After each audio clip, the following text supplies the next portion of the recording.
Disebutkan oleh ulama bahwa wudu secara bahasa itu terambil dari kata wadoah. Wadoah yang bermakna an-nadzafah atau an-nadharah wadiyah, yaitu yang terambil dari kata wadoah yang berarti itu suci dan cerah begitu ya. Suci, cerah dan juga bercahaya.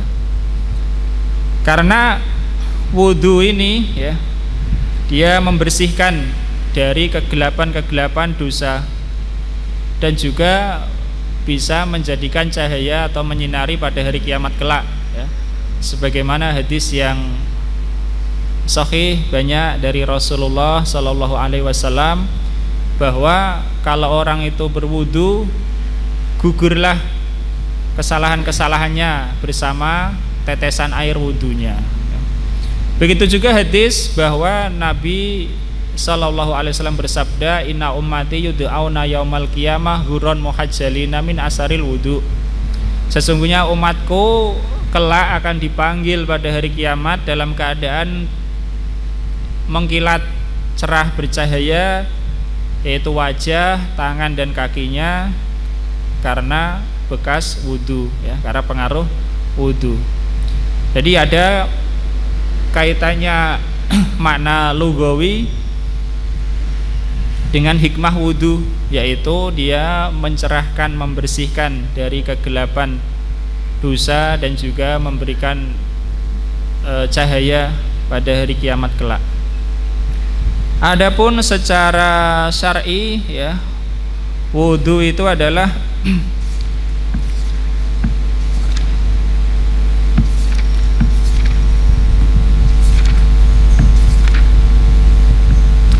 nah, wudu secara syar'i adalah menggunakan air pada anggota badan tertentu dengan niat tertentu, dengan tata cara tertentu juga ya. Jadi akan dijelaskan dalam penjabarannya. Tapi intinya adalah wudu secara syar'i adalah menggunakan air pada anggota badan tertentu saja, tidak semua anggota badan, yaitu wajah, tangan, kepala dan kaki ya.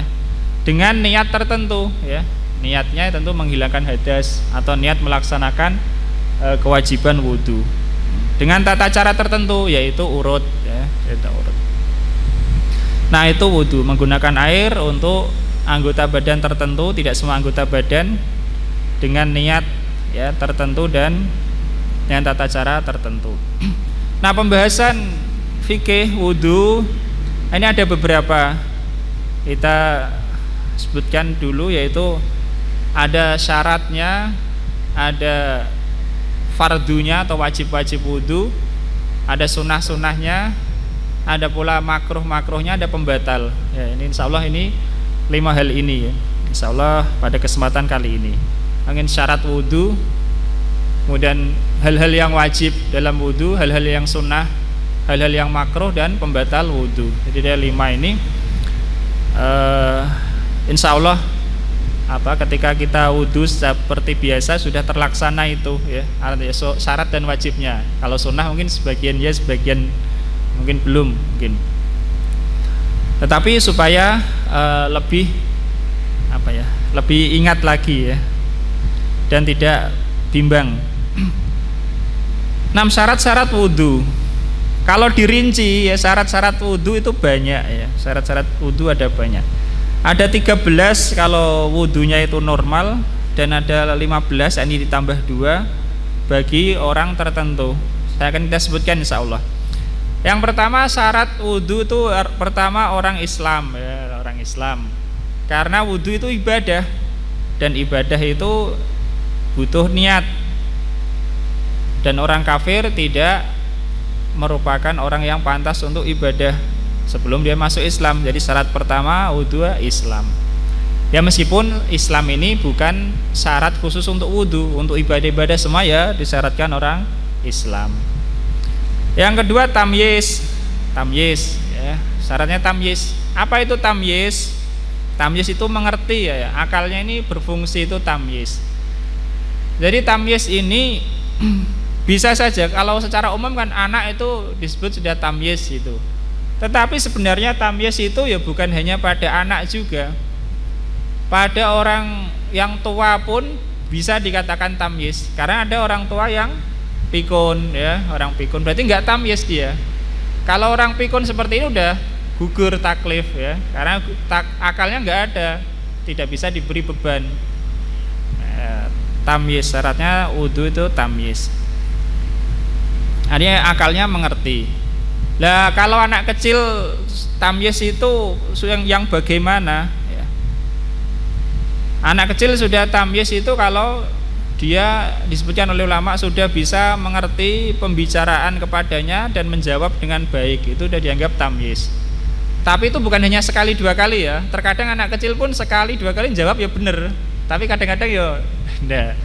Kalau sudah dia itu mengerti pembicaraan kepadanya dan menjawab dengan baik dan itu sudah berulang-ulang terus begitu, berarti sudah tamyiz. Ada lagi yang mengatakan anak tamyiz itu kalau sudah bisa makan sendiri, minum sendiri, istinja sendiri ya. Istinja sendiri. Istinja ini yang agak repot karena kalau makan minum sendiri mungkin gampang ya, tapi kalau istinja ini kan harus bersih ya. Dia mengerti, berarti dia bisa istinja sendiri dengan bersih, itu berarti sudah tamyiz. Ini kalau anak kecil. Kenapa wudu disyaratkan tamyiz? Karena wudu ini butuh niat, dan orang yang tidak ada akalnya tidak bisa berniat, jadi tidak tamyiz. Seandainya ada orang pingsan, kemudian dia dibasuh ya wajahnya, tangannya, kepalanya, kakinya, ya tetap saja dia tidak sah wudunya ya, tidak sah wudunya karena dia nggak berniat. Syarat yang ketiga yaitu bersih dari haid dan nifas ya. Syarat ketiga bersih dari haid dan nifas. Kalau orang haid dan nifas atau haid atau nifas ya, maka dia tidak bisa melaksanakan toharoh bersuci selama belum terputus darahnya. Kemudian syarat yang keempat, tidak ada penghalang air ke kulit. Nah ini tidak ada penghalang air ke kulit. Misalnya orang wudhu tapi di kulitnya ini ada plester misalnya ya, menghalangi kulitnya. Gimana wudhunya? Ya tidak sah karena airnya tidak sampai apa? Kulit. Nah, ini juga syarat. Tidak ada penghalang air untuk sampai ke kulit atau ke rambut kalau kepala itu ya. Jadi kepala ngusap itu bisa rambut bisa kulitnya. Kemudian juga yang kelima ini mirip dengan yang keempat syaratnya,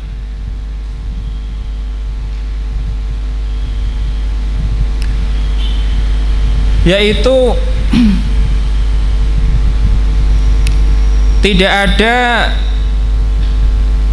di anggota wudhu itu yang merubah air. Tidak ada di anggota wudhu yang merubah air. Gimana maksudnya? Mungkin saja ya di anggota wudhu itu ada zat tertentu, minyak atau apa ya, tinta atau apa ya. Nanti kalau air kena itu airnya berubah ya.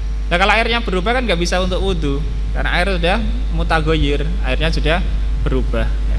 Jadi tidak ada di anggota wudhu itu yang merubah air ya.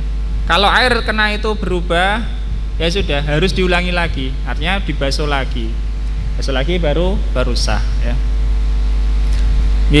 Misalnya saja, misal ini contoh orang dia pakai sabun roto misalnya ya. Ini apa? Pakai sabun di kepala, di wajah, di tangan, sabunnya roto dan itu sabunnya tebal. Setelah itu dia ngambil air yang bersih, dia niat basuh wajah sekaligus wudhu. Ini gak sah. Kenapa? Karena ketika air itu nempel ke sabun, airnya berubah ya, airnya berubah. Secara matematika, secara logika, air yang diambil dengan telapak tangan itu sedikit. Kalau dia dicampur dengan sabun yang tebal akan berubah, sehingga airnya berubah ya. Kecuali kalau itu memang yang apa, sabunnya itu cuma sedikit sekali ya, dan menurut logika airnya tidak banyak berubah, maka itu tidak menghalangi. Artinya tidak ada di anggota wudu yang bisa merubah air. Yani merubah air sehingga menjadi tidak mutlak lagi. Kemudian yang keenam syaratnya adalah mengetahui akan wajibnya wudu. Artinya mengetahui kalau wudu itu wajib. Contoh begini, orang melakukan sholat subuh, tapi dia menganggap sholat subuh itu sunnah, tapi dia melakukan, tapi dia anggap sunnah, maka sholatnya tidak sah. Dia belum menggugurkan kewajiban sholat subuh, ya, paham? Orang wudu, dia beranggapan, oh nek sholat ki sebelum sholat dikongkon wudu, tapi orang wajib kuwi sunnah. Ya. Misalnya dia beranggapan begitu, maka wudunya tidak sah, ya, wudunya tidak sah, karena dia menganggap wudu arep sholat ki ora wajib, cuma sunnah saja, boleh dilakukan boleh tidak, meskipun dia melakukan kenyataannya, tapi wudunya tidak sah, karena dia menganggap wudu itu tidak harus, ya, harus menganggap pada wudu itu wajib. Ini wajib untuk hal-hal yang disyaratkan wudu. Kemudian yang ketujuh, tidak menganggap bagian wudu yang fardu itu sunnah. Artinya dia tidak menganggap bagian yang fardu dianggap sunnah. Yang fardu wudu misalnya, ya, yang disepakati ulama, basuh wajah, tangan, ngusap kepala, kaki. Kalau dia menganggap basuh tangan ketika wudu itu sunnah, misalnya dia menganggap begitu, kalaupun nggak dilakukan tetap wudunya sah. Kalau dia punya anggapan seperti itu, maka wudunya tidak sah, ya, wudunya tidak sah. Tapi kalau dia menganggap wudu itu dari awal sampai akhir semuanya wajib, padahal ada yang sunnah, maka ini wudunya masih sah, karena dia menganggap semuanya wajib, tidak masalah, ya, tidak masalah. Artinya wudunya tetap sah, meskipun anggapannya tidak benar, ya. Karena anggota wudu dari awal sejak akhir itu kok dianggap semuanya wajib, misalnya, maka wudunya sah. Tapi kalau semuanya dianggap sunnah, ya enggak sah, ya, enggak sah. Kalau dia menganggap yang wajib kok dianggap sunnah, basuh wajah dianggap sunnah, basuh tangan dianggap sunnah, basuhan yang pertama loh, ya. Kalau basuhan yang kedua ketiga memang sunnah, kok dianggap sunnah, berarti wudunya tidak sah. Kenapa? Karena dia enggak menggugurkan kewajiban, karena dia enggak menggugurkan kewajiban. Ya, insya Allah bisa dipahami, ya. Tetapi kalau dia tidak mentakyin, dia tidak memastikan, contoh begini, wudu itu ada basuh wajah, basuh tangan, ngusap kepala, basuh kaki. Dia beranggapan ini, misalnya dia beranggapan, ya, orang awam misalnya ini, iku ono sing wajib, ono sing sunnah, tapi sing wajib sing ndi sunnah ndi saya nggak tahu. Dilakoni kabeh, wudunya sah, ya, wudunya sah. Karena dia tidak memastikan yang ini sunnah, yang ini tidak memastikan, akan wudunya sah. Intinya yang ketujuh ini tidak menganggap yang fardu itu sebagai suatu yang sunnah. Termasuk kalau orang sholat itu, ya, menganggap oh sholat duhur itu sunnah, tapi aku ngelakoni, misalnya begitu, dia berarti belum menggugurkan kewajiban sholat duhur, karena dia menganggapnya sunnah. Kemudian yang kedelapan, yaitu airnya suci dan mensucikan, ya. Sudah kita bahas tentang airnya suci dan mensucikan. Pertanyaan, gimana kalau air itu suci dan mensucikan misalnya, tapi le nyolong misalnya, ya, hasil mencuri, sah tidak wudunya? Tapi airnya suci dan mensucikan, tapi le nyolong. Atau misalnya airnya suci dan mensucikan, tapi itu air dari galon neng jero masjid disediakan untuk minum orang, tapi tinggal wudu malah dia, airnya suci dan mensucikan. Menurut madzhab Syafi'i wudunya sah, tapi dia berdosa, ya, dia berdosa karena nyolongnya itu tadi yang berdosa. Karena ada sebagian madzhab mengatakan nggak sah karena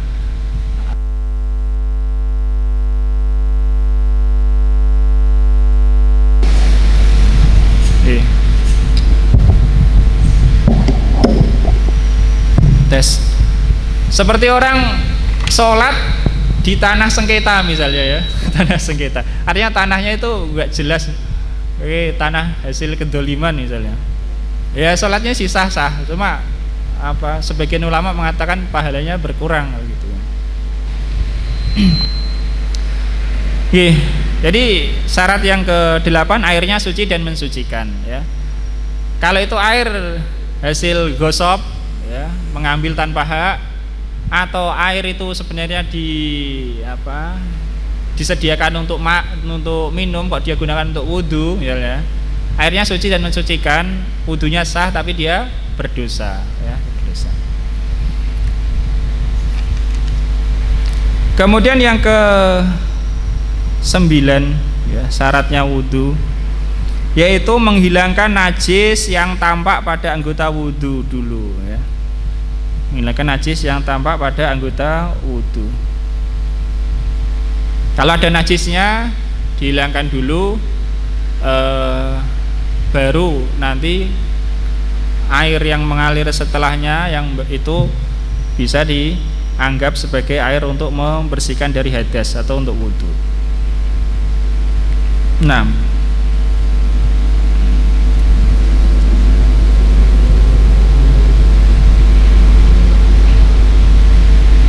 Kemudian yang ke-10 air mengalir ya. Airnya itu mengalir pada anggota yang dibasuh. Harus ya. Maksudnya air mengalir itu meskipun sedikit, airnya mengalir, ada mengalirnya. Entah itu mengalir dari ujung atau dari pangkal gitu ya, atau dari atas wajah, atau kalau dari bawah mengalir ke atas enggak ada gitu, dari atas. Meskipun sedikit. Ini untuk membedakan ya. Misalnya orang wudu dia nggak mau mengalirkan air tapi mau dilap saja, dia ngambil kainnya dimasukkan, peres, ngusap wajah ya. Roto, tidak sah wudunya ya, tidak sah karena airnya tidak mengalir. Kalau ada mengalirnya meskipun sedikit, nah itu sudah sah ya, tidak harus banyak, bahkan tidak boleh boros ya, makruh boros. Airnya mengalir. Untuk anggota yang dibasuh airnya harus mengalir. Kalau yang diusap ya nggak harus mengalir, yaitu kepala. Sudah ada mengalir meskipun sedikit. Kalau hanya tangannya basah saja nggak ada air, misalnya tangan basah diusapkan, roto oleh ngusap, nggak sah ya. Karena itu namanya tidak membasuh. Karena Allah Subhanahu Wa Taala berfirman, faksilu wujuhakum, basuhlah wajah kalian. Membasuh itu tidak disebut membasuh kalau cuma ngelap ya, airnya dan mengalir, meskipun sedikit mengalirnya. Kemudian yang ke-11 syaratnya jelas sebabnya ya, jelas sebabnya. Jelas sebabnya. Gimana nih jelas sebabnya? Misalnya begini. Ada orang ragu bermaghrib dia sampai mau isya dia bimbang, dia ragu, lupa. Saya tadi udah batal apa belum ya, gitu. Dia lupa, saya tadi udah batal apa belum. Kemudian dia ya udahlah, saya wudu sunnah ya, sunnah karena saya tidak batal gitu ya. Pikirannya gitu. Karena kan memang kalau orang ragu batal apa enggak dianggap enggak batal kan gitu. Dia ya wes saya wudu karena sunnah, perbarui wudu.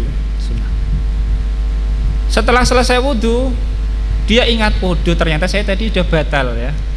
Ternyata saya sudah batal. Misalnya batalnya 6:30.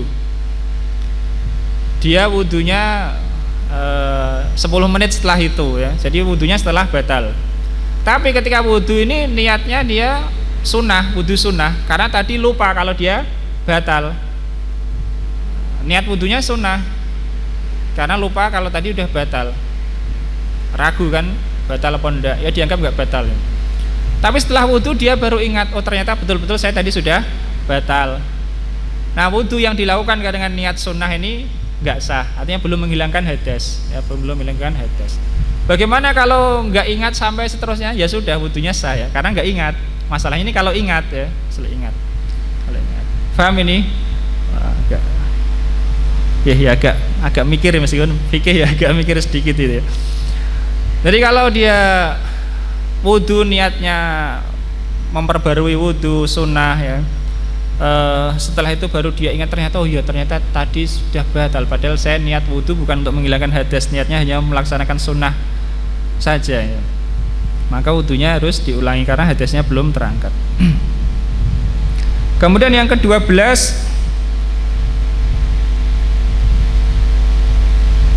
niatnya tetap ada secara ketentuan ya. Niatnya tetap ada secara ketentuan dari awal sampai akhir.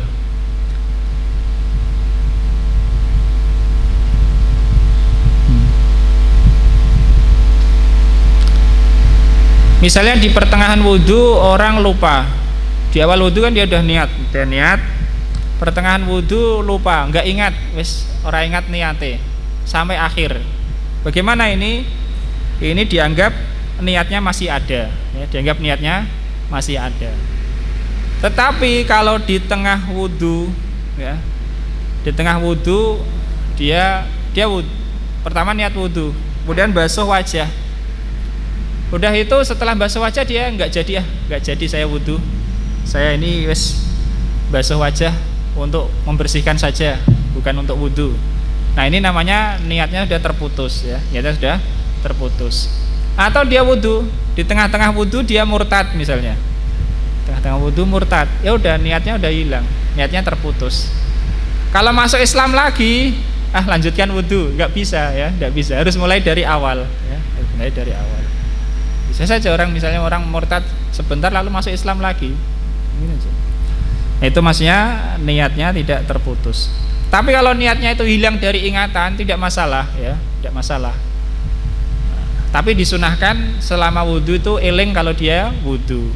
Tapi seandainya enggak, yang penting niat di awal ada, sudah itu hatinya kosong dari kesadaran, niat wudhu enggak masalah, artinya wudhunya masih sah.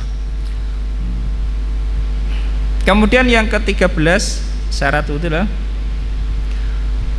tidak menggantungkan niat. Tidak menggantungkan niat. Gimana tidak menggantungkan niat ini? Ini sama dengan juga untuk syarat sholat juga begitu. Contoh gini, orang misalnya sholat, ini sholat, saya sholat, tapi nanti kalau di tengah sholat turun hujan saya batalkan, misalnya gitu. Dalam hatinya ada niat begitu, konek udan tak batal no sholatku, atau konek anak aku teko sholatku tak batal no. Itu niatnya nggak sah ya, niatnya nggak sah, karena niat itu harus jazm.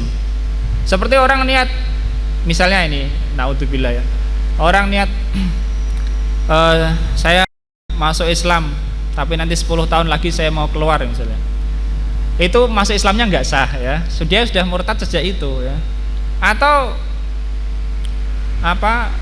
nikah mut'ah yang disebutkan ini juga nggak sah.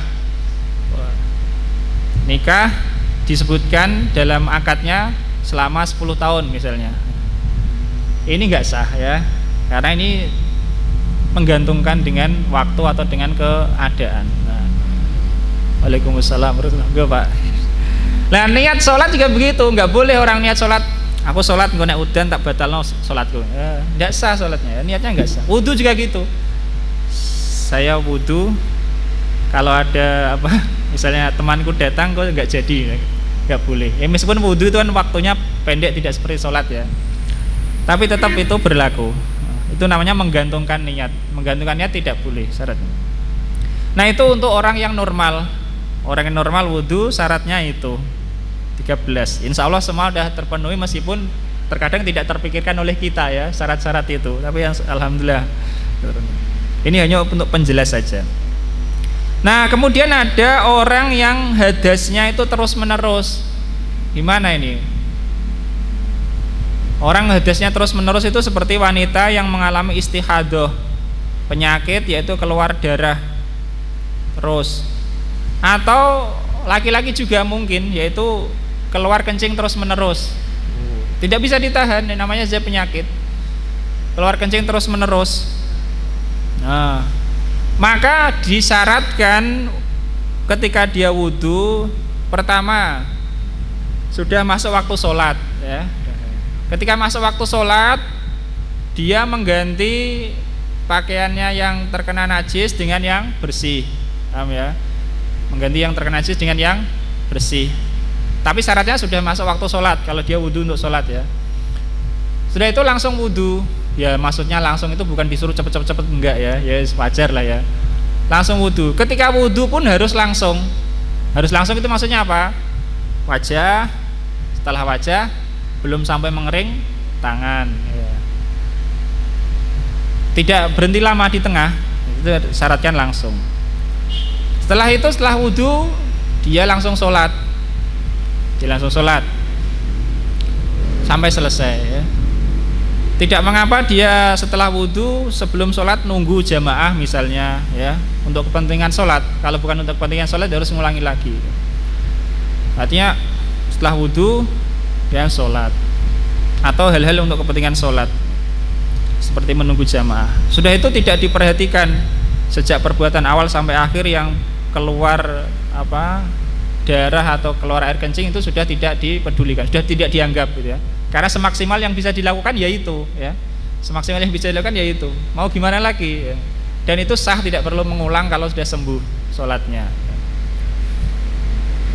Nah, bagaimana kalau ada yang nggak bisa dihilangkan najisnya, orang yang dipasang selang misalnya ya, kan itu nggak bisa dicopot setiap hari 5 kali ya, bisa.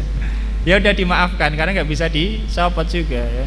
Tapi syaratnya ya itu yang tandunannya itu ya dibuang dulu ya, dibuang. Itu 2 syarat tambahan bagi orang yang hadasnya terus menerus, yaitu sudah masuk waktu dan langsung ya, dan langsung. Ini syarat-syarat wudhu, ada banyak, insya Allah sudah terpenuhi ketika orang berwudhu. 6. Kemudian yang kedua yaitu tentang wajib-wajib wudhu. Jadi syarat-syarat wajib-wajib, nanti insya Allah sunnahnya ada makruh dan ada pembatal. Syarat-syarat kita ulangi tadi, syarat-syarat wudhu ada 13 tambah 2. Yang pertama Islam, tamyiz, bersih dari haid dan nifas, yang nomor 3. Yang nomor 4 tidak ada penghalang air untuk sampai ke anggota wudhu. Jadi anggota wudhunya misalnya di plester misalnya, wudhunya tidak sah kalau airnya nggak bisa sampai.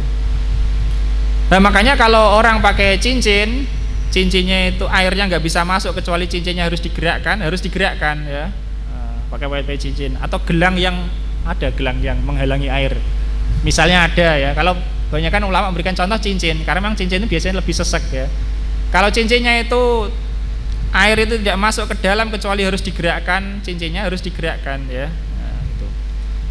Tapi kalau airnya bisa masuk tanpa cincinnya digerakkan, sunnah digerakkan supaya airnya lebih mudah masuk ya. Kemudian tidak ada di anggota wudhu itu yang bisa merubah air. Seperti misalnya ada sabun yang tebal, dia wudhu pertama airnya langsung nyampur sabun ya, jadi air sabun, tidak sah. Jadi sahnya baru yang basuhan berikutnya. Kemudian mengetahui bahwa wudhu itu wajib, yakni ketika wajib membutuhkan mengetahui bahwa wudhu itu wajib. Seandainya dia menganggap mau sholat wudhu dulu, tapi wudhunya hukumnya ini sunnah sebenarnya, nggak wajib, nggak apa-apa. Misalnya beranggapan seperti itu, tetap dia wudhu, tapi wudhunya tidak sah ya, karena dia tidak menganggap kalau wudhu itu wajib. Kemudian tidak menganggap bagian yang wajib dari wudhu sebagai suatu yang sunnah. Bagian mana saja itu akan kita sebutkan nanti, bagian-bagian yang wajib dalam wudhu atau furudul wudhu. Kemudian menghilangkan najis yang ada di anggota wudhu, kalau itu ada najis yang tampak. Kemudian yang ke-10 yang ke-8 itu airnya suci ya, airnya suci dan mensucikan. Yang ke-9 itu menghilangkan najis itu tadi. Yang ke-10 adalah air mengalir pada anggota yang dibasuh ya, bukan hanya diusap saja. Meskipun mengalirnya itu sedikit, meskipun mengalirnya itu dengan bantuan tangan ya, dengan bantuan tangan ini dialir, airnya itu mengalir. Dan yang 11 jelas sebabnya wudhu ya, artinya jelas kalau dia tadi ini wudhu saya itu menghilangkan hadas atau semata-mata mendapatkan pahala ya. Menghilangkan hadas kalau dia ingat dia itu berhadas, semata-mata mendapatkan pahala kalau dia itu tidak berhadas tapi dia wudhu ingin dapat pahala ya. Misalnya orang pada maghrib enggak batal sampai isya, dia wudhu sebelum isya, disunahkan demi mendapatkan pahala, bukan demi menghilangkan hadas ya. Yang sebelah sini jelas apa sebabnya, yaitu demi menghilangkan hadas kalau dia memang berhadas. Kemudian niat tidak terputus ya, di tengah ya. Kalaupun niat itu apa tidak teringat, tidak masalah ya, karena yang penting di awal, niat penting di awal. Kalau di tengah wudhu sampai akhir itu enggak ingat niatnya, itu tidak masalah. Yang penting dia tidak memutus niatnya. Dan niat tidak digantungkan, seperti menggantungkan misalnya kalau ada ini saya batalkan, kalau ada ini nanti saya enggak jadi wudhu dan seterusnya. Dan yang ke-14 dan 15 bagi orang yang terus-menerus berhadas, syaratnya wudhu sudah masuk waktu sholat, kalau itu wudhu untuk sholat, dan langsung. Nah sekarang ke wajib-wajib wudhu. Adapun wajib-wajib wudhu disebutkan oleh penulis di sini di ayat yang menjadi umdah ya, sandaran utama bagi para ahli fikih tentang masalah wudhu di surah Al-Maidah ayat 6. Allah Subhanahu wa taala berfirman, ya ayyuhalladzina amanu idza qumtum ilas sholati faghsilu wujuhakum wa aydiyakum ilal marafiqi wamsahu biru'usikum wa arjulakum ilal ka'bain. Wahai orang-orang yang beriman, jika kalian hendak sholat, maka basuhlah wajah-wajah kalian, wa aydiyakum ilal marafiq, dan tangan-tangan kalian sampai siku, wamsahu biru'usikum, dan usaplah kepala kalian, wa arjulakum ilal ka'bain, dan basuhlah kaki-kaki kalian sampai mata kaki. Jadi ini 4 anggota wudhu yang disebutkan dalam Al-Quran, yaitu wajah, tangan sampai siku, kepala, kaki sampai mata kaki. Sebelum kita merinci, ada hadis dari Utsman bin Affan radhiyallahu anhu riwayat Bukhari yang menyebutkan tentang tata cara wudhu yang lengkap ya. Disebutkan dalam hadis tersebut bahwa Utsman radhiyallahu anhu da'a biwadu'in. Utsman meminta wadu. Wadu itu air untuk wudhu, itu disebut wadu ya. Kalau kita katakan wadu itu airnya untuk wudhu, wadu. Kalau wudhunya itu perbuatannya. Maka Utsman fa'afrogo ala yadihi min inaihi. Maka Utsman menuangkan air dari wadah itu ke 2 telapak tangannya. Nah, jadi dituangkan airnya. Faghosalaha salasa marrotin. Lalu Utsman membasuhnya 3 kali. Maksudnya 3 kali. Summa tamat mado wastan sako wastan saro. Kemudian Utsman berkumur, beristinsak, yakni menghirup air dengan hidung. Istinsak itu jadi air itu diletakkan di ini ya, dekat hidung, lalu dihirup ya, dihirup. Bukan hanya enggak dihirup, dimasukkan terus keluar lagi, enggak. Yang dihirup sampai ke ini lubang hidung, haisum, kemudian dikeluarkan lagi. Nah, keluarkan lagi. Itu diantara fungsinya untuk mengeluarkan kotoran-kotoran dari dalam hidung ya. Seandainya tidak, artinya seandainya air itu hanya sampai di bagian depan saja terus keluar, baru masuk sedikit terus keluar, itu pun sudah melaksanakan sunnah. Begitu juga berkumur. Berkumur itu ya sebaiknya air itu di dalam itu digerak-gerakkan ya di sana supaya bersih, dikeluarkan. Seandainya dia cuma memasukkan air ke mulut lalu dikeluarkan lagi tanpa digerak-gerakkan, itu pun sudah menjalankan sunnah ya, sudah menjalankan sunnah. Jadi sering harus dipahami antara menjalankan pokok sunnah dengan menjalankan kesempurnaan sunnah ya. Ada pokok sunnah dan kesempurnaan sunnah. Oke, kemudian summa ghusala wajhahu salasan. Kemudian Utsman bin Affan membasuh wajahnya 3 kali. Wa yadaihi ilal mirfaqaini salasan, dan Utsman membasuh kedua tangannya sampai 2 sikunya 3 kali. Wa fi riwayatin, dan dalam satu riwayat, summa ghusala yadahul yumna salasan summa ghusala yadahul yusra salasan. Kemudian Utsman, dalam satu riwayat, Utsman membasuh tangannya yang kanan 3 kali, kemudian tangannya yang kiri 3 kali. Ini lebih baik ya. Jadi membasuh tangan 3 kali itu kanan dulu 3 kali, baru kiri 3 kali. Ya, kalau dia meniatnya memang 3 kali. Nah, bagaimana kalau kanan kiri kanan kiri kanan kiri? Ini juga sudah menjalankan sunnah 3 kali. Cuma lebih sempurna yang itu tadi ya, kanan dulu 3 kali, kemudian kiri 3 kali. Ya. Bedakan antara menjalankan pokok sunnah dan kesempurnaan sunnah. Ya. Summa masaha birosihi, kemudian Utsman mengusap kepalanya. Summa ghasala kulla rijlin salasan, kemudian Utsman membasuh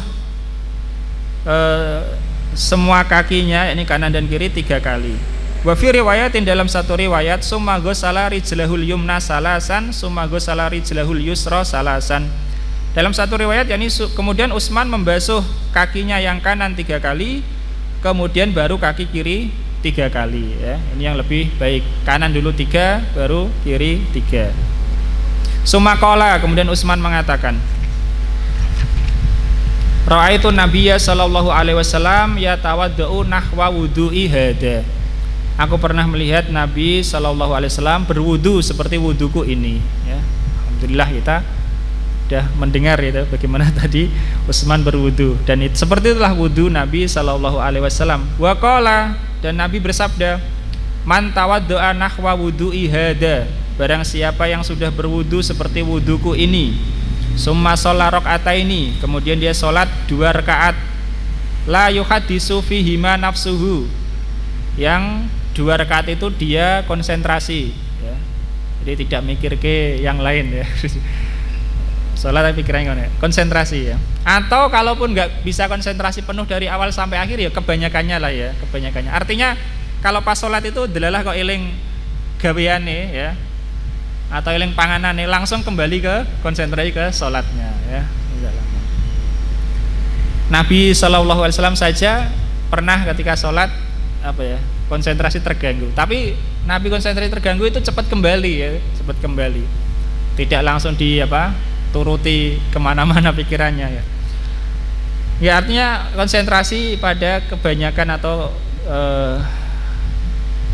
kebanyakan sholatnya itu, sebagian besar sholatnya, meskipun tidak bisa utuh konsentrasi. Ghufira lahu ma taqaddama min dambi ya, maka diampuni dosa-dosanya yang lalu ya. Jadi sholat 2 rakaat yang disebutkan oleh Nabi Shallallahu Alaihi Wasallam ini di sini mutlak ya, baik itu sholat sunnah maupun sholat wajib ya. 2 rakaat. Jadi setelah wudu dengan sempurna, sholat 2 rakaat konsentrasi, itu termasuk penghapus dosa ya, masuk dosa. Oke, sekarang kita masuk pada wajib-wajib wudu. Furudul wudu, wajib-wajib wudu. Saya sebutkan secara umum perbedaan ulama 4 mazhab. Tadi kan disebutkan dalam ayat Al-Qur'an, yang disebutkan itu kan 4 ya. Basuh wajah, basuh tangan sampai siku, ngusap kepala, basuh kaki sampai mata kaki. Menurut mazhab Hanafi rahimahullah taala, yang wajib ya cuma 4 ini ya, wajib cuma 4. Basuh wajah, basuh tangan sampai siku, ngusap kepala, basuh kaki sampai mata kaki, udah. Menurut mazhab Syafi'i ada 6. Yang mana, yang 2 mana? Ditambahi niat dan tertib ya, niat dan tertib. Jadi menurut mazhab Hanafi, wudu nggak tertib sah ya. Nggak niat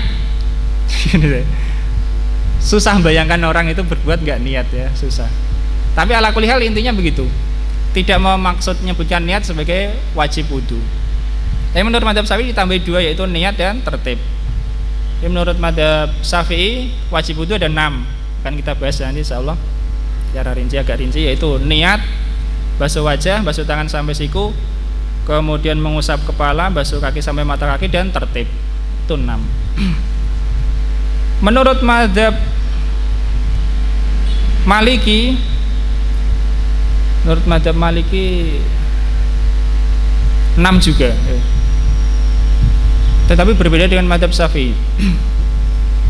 Niat, basuh wajah sampai basuh wajah, basuh tangan sampai siku, ngusap kepala, basuh kaki sampai mata kaki. Berapa ini? 5. Ternyata mazhab Maliki juga tidak mensyaratkan tertib, tapi ada yang ke-6, 7 berarti dia. Madzhab Maliki ada 7. Yaitu langsung dan menggosok. Ini bedanya madzhab Maliki, khusus madzhab Maliki mewajibkan menggosok ketika wudu itu, gosok. Kalau lainnya enggak, pokoknya air sudah mengalir tanpa digosok udah rata udah. Tapi kalau menurut madzhab Maliki enggak, harus digosok. Dan menurut madzhab Maliki wajib langsung. Wajib langsung. Mananya langsung itu adalah dia membasuh anggota yang setelahnya sebelum anggota yang sebelumnya kering. Itu namanya langsung. Bagaimana ukuran kering? Maksudnya kering itu dalam cuaca yang normal. Dalam cuaca yang normal. Kalau cuacanya sangat panas sekali, begitu basuh langsung kering, bukan itu yang dimaksud ya. Saya ulangi, dari menurut madzhab Maliki ada berapa? 7 ya. Niat ya, kemudian basuh wajah, basuh tangan sampai siku, kepala, yang mengusap kepala, basuh kaki sampai mata kaki, menggosok dan langsung ya, menggosok dan langsung. Menurut madzhab Hambali juga ada 7. Madzhab Hambali ada 7. Tapi tidak mensyaratkan gosok, tapi mensyaratkan tertib sebagaimana madzhab Syafi'i ya.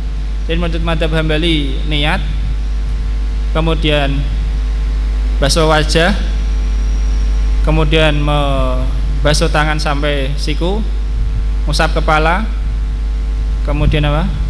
Basuh kaki sampai mata kaki, langsung ya, mualah langsung.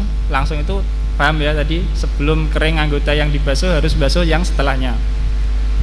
Dan tertib. Itu menurut madzhab Hambali. Itu perbedaan secara umum. Secara rinci mereka masih ada perbedaan lagi. Ulama berbeda pendapat tentang batasan wajah.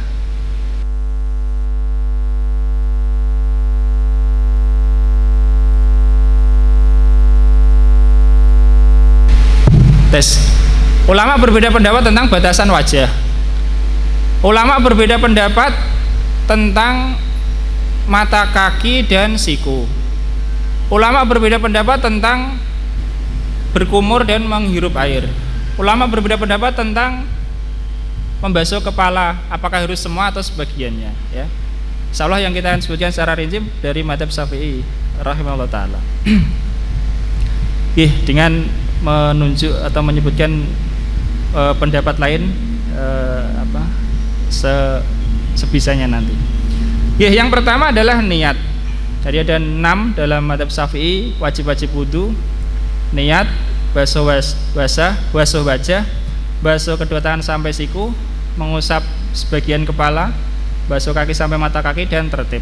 Satu persatu akan kita bahas insyaallah taala.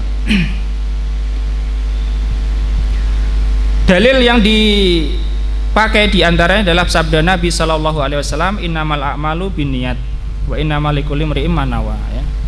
Sesungguhnya amal-amal itu tergantung niat, dan sesungguhnya bagi setiap orang apa yang dia niatkan. Karena wudhu ini ibadah semata, maka kalau tidak pakai niat tidak sah ya. Artinya ibadah kepada Allah Subhanahu wa taala semata, enggak pakai niat enggak sah. Apa ada yang enggak pakai niat sah? Ya ada, cuma enggak dapat pahala. Contoh orang bayar utang.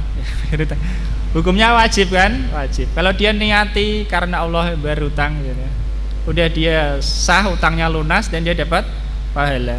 Ngasih nafkah ke istri, orang enggak ingat pun itu wajib. Orang enggak ingat, wajib ini bukan menakut-nakuti yang belum nikah loh ya saya. Beri nafkah kepada istri wajib. Orang enggak niat pun, bukan enggak niat karena Allah, penting di BI ya, itu dikasih. Gugur kewajibannya tidak dosa, cuma enggak dapat pahala ya. Tapi kalau dengan niat dapat pahala. Itu ibadah sah tanpa niat. Menghilangkan najis tanpa niat pun sah. Orang di kakinya ada najis, dia jalan aja di air, najisnya hilang, ya udah sah najisnya hilang, cuma nggak dapat pahala kalau nggak tanpa niat. Nah, wudhu ini ibadah mahdhoh semata-mata karena Allah Subhanahu wa taala, tidak ada kaitannya dengan orang lain, maka disyaratkan niat. Kemudian niat ini ada yang wajib, ada yang sunnah. Yang wajib itu adalah niat yang bersamaan dengan membasuh awal wajah. itu yang wajib.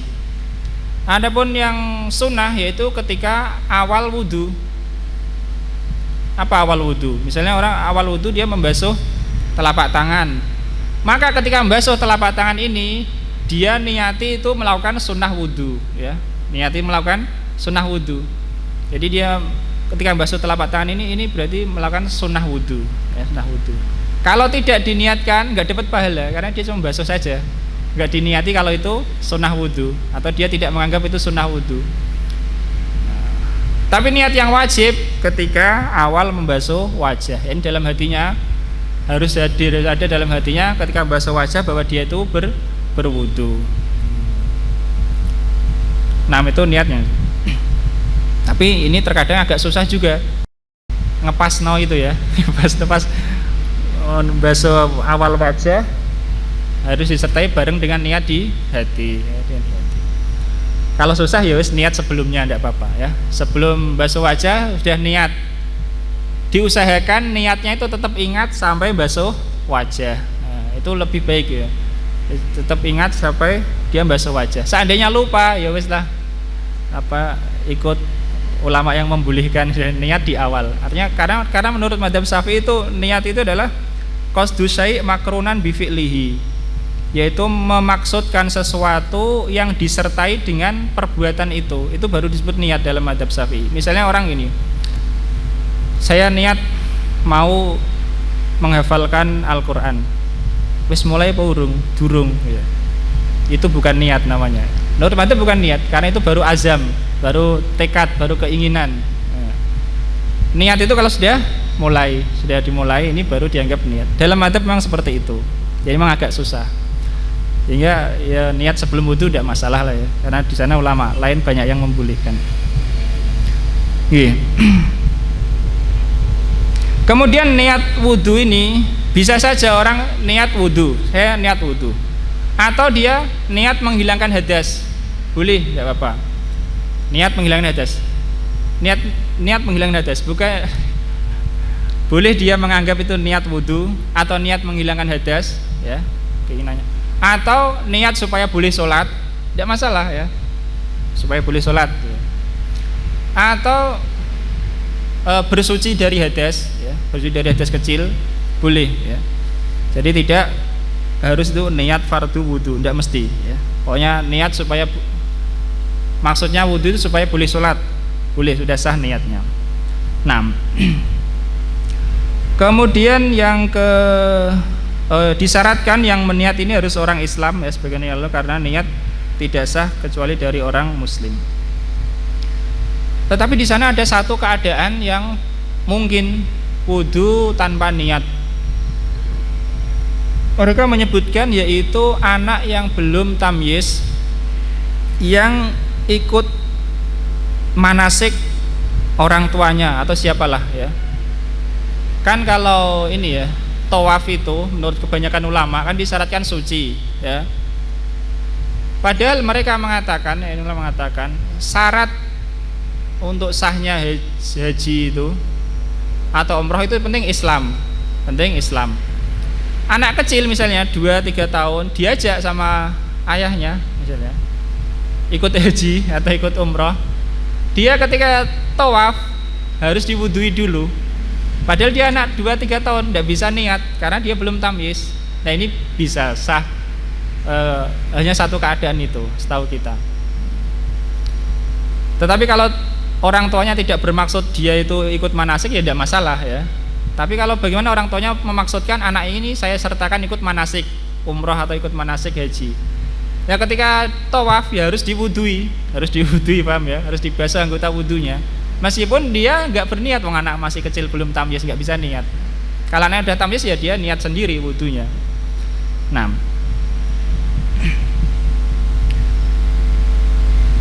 kemudian yang kedua adalah membasuh wajah. Fardu wudu yang kedua membasuh wajah. Ini wajib menurut kesepakatan ulama. Berdasarkan firman Allah Ta'ala, faksilu wujuhakum, maka basuhlah wajah-wajah kalian. Menurut mazhab Syafi'i yang wajib itu adalah bagian luar ini aja yang tampak. Artinya dalam mulut tidak wajib. dalam hidung tidak wajib. Sehingga berkumur dan istinsak tidak wajib menurut mazhab Syafi'i, baik dalam wudhu maupun dalam mandi. Dan ini termasuk hal yang diperselisihkan ulama. Ada yang mengatakan wajib seperti mazhab Hambali, ada yang mengatakan wajib saat mandi tapi tidak wajib saat wudhu.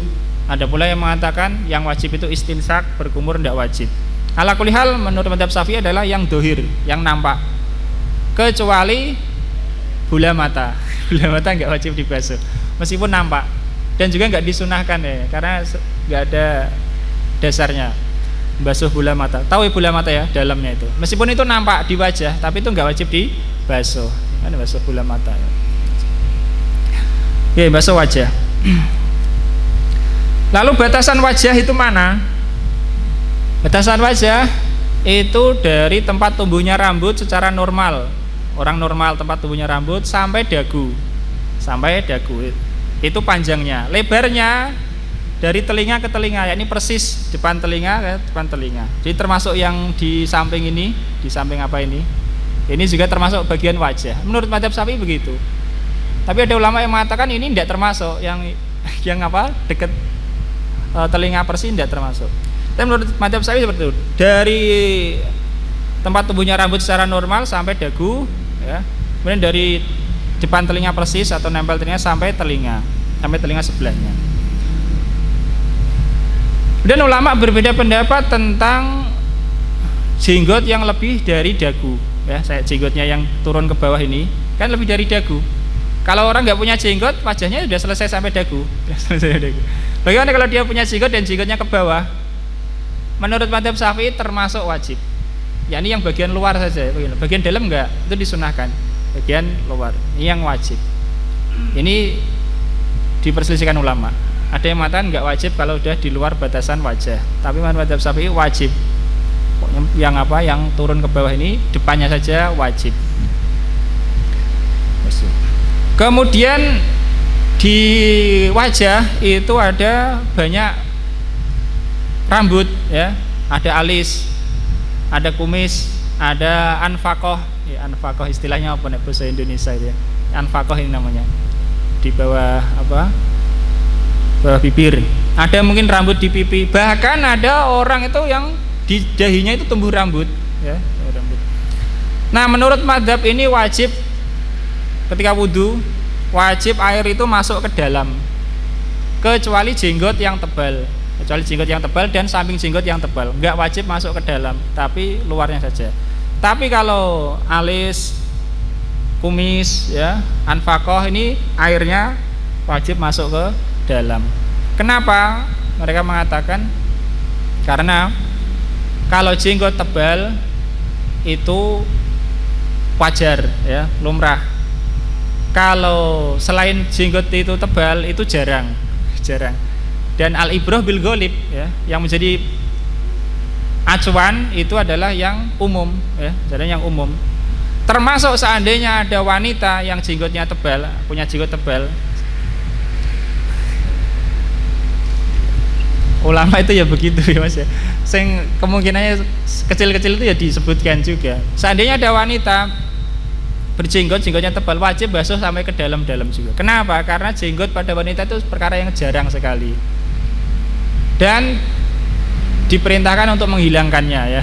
Diperintahkan untuk menghilangkannya. Seandainya ada. Kumis juga bagi wanita disunahkan untuk menghilangkannya.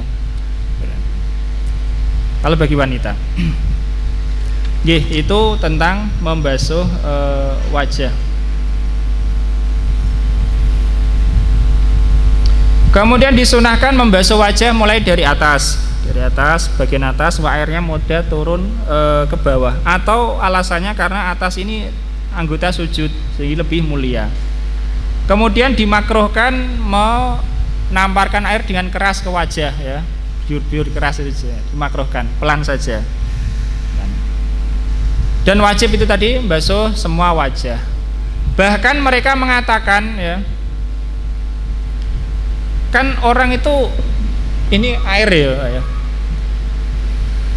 Orang itu tadi disebutkan batasan wajah. Apa mungkin orang itu bisa ngepaske tepat sekali airnya itu basuh sampai batasan wajah, tidak kurang tidak lebih. Mungkin enggak itu ya? Air bisa pas pada batasan wajah, tidak kurang tidak lebih.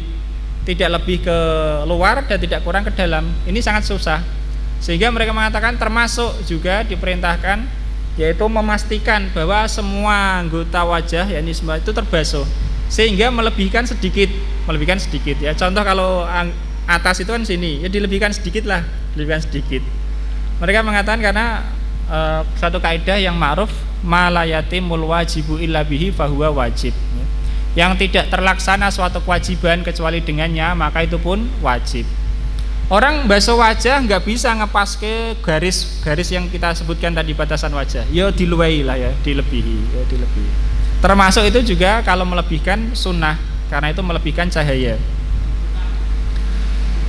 Yang buta ikut ukuran orang normal. Ikut ukuran orang normal. Kira-kira orang normalis seberapa itu ya. Nah itu. Nah, tentang basuh wajah. Kemudian yang berikutnya adalah yang ketiga membasuh kedua tangan sampai siku. Berdasarkan firman Allah Subhanahu wa taala wa aydiyakum ilal marafiq, dan tangan-tangan kalian sampai siku. Dalam bahasa Arab kata ila itu terkadang ya mengandung dua kemungkinan. Yang disebut setelah ila itu masuk dan terkadang enggak. Contoh misalnya orang mengatakan saya membaca surah Al-Fatihah sampai ayat terakhir. Ayat terakhirnya ikut dibaca apa tidak? Menurut kalau orang mengatakan bacalah surah Al-Fatihah sampai ayat terakhir. Ayat terakhir ikut dibaca apa tidak? Ikut dibaca.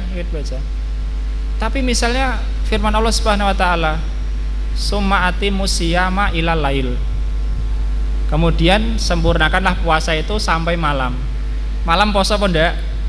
Enggak. Di sini Allah berfirman wa aidiyakum ilal marafiq. Tangan kalian sampai siku. Sikunya ikut dibasuh apa enggak? Dibasuh. Beda dengan ayat puasa tadi ya. Makanya dalam kitab-kitab fikih disebutkan ghuslul yadaini ma'al mirfaqaini ya. Membasuh kedua tangan bersama dua siku. Nah, ini tangannya itu sikunya pun wajib dibasuh ya. Sikunya wajib dibasuh. Dan ini pendapat jumhur ulama, kebanyakan ulama yakni siku wajib dibasuh sampai pokoknya siku ada bagian atasnya ya. Pokoknya siku itu terbasuh semua gitu ya. Bukan hanya bagian bawah siku. Tapi siku terbasuh semua.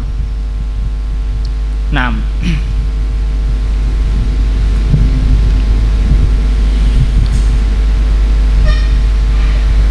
Karena di sana ada ulama yang mencukupkan pokoknya asal sudah menyentuh siku sudah. Tapi ini yang diwajibkan adalah sikunya itu dibasuh semua. Di antaranya berdasarkan hadis dari Abu Hurairah bahwa Abu Hurairah ini berwudu. Abu Hurairah berwudu, hadis ini riwayat Muslim. Faghsala wajhahu fa asbaghal wudu.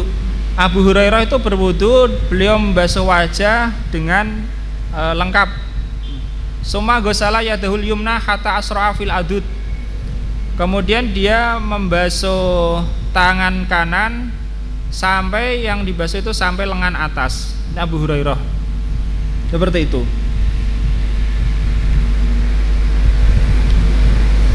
Summa yadahul yusra hatta asra'a fil adud. Kemudian tangan kiri juga Abu Hurairah membasuh tangan kiri sampai basuhannya itu sampai lengan atas. Summa masaha ra'sahu, kemudian mengusap kepalanya. Summa ghasala rijlahu, kemudian membasuh kakinya yang kanan hatta asra'a fisak, sampai ke betis ya. Abu Hurairah pernah berwudu seperti itu. Kemudian basuh kakinya yang kiri juga seperti itu sampai betis. Summa qala, kemudian beliau berkata hakadha ra'aitu Rasulullah sallallahu alaihi wasallam yatawaddo. Demikianlah saya melihat Rasulullah sallallahu alaihi wasallam berwudu. Adapun mendahulukan kanan itu sunnah ya. Jadi kalau orang membasuh tangan disunahkan kanan dulu 3 kali, kemudian kiri 3 kali. Kalau dia ingin 3 kali. Kalau sudah terlanjur kiri dulu, ya sudah sah ya. kemudian mengaduk kanan ya. Tetapi itu meninggalkan yang utama.